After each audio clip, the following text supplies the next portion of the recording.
How to fix Instagram messaging update. So in today's video I'm going to show you how to fix this problem easy and fast.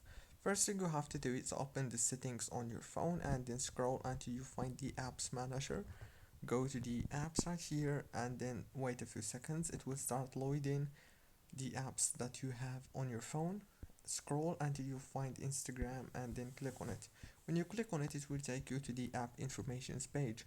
On this page you will find all the apps about Instagram on your phone.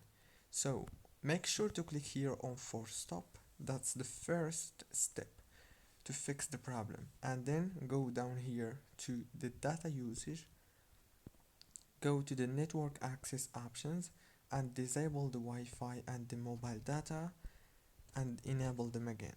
Now go back to the home page, go to Play Store and search for Instagram, then click here on update if you don't have the latest version. Don't forget to like, subscribe.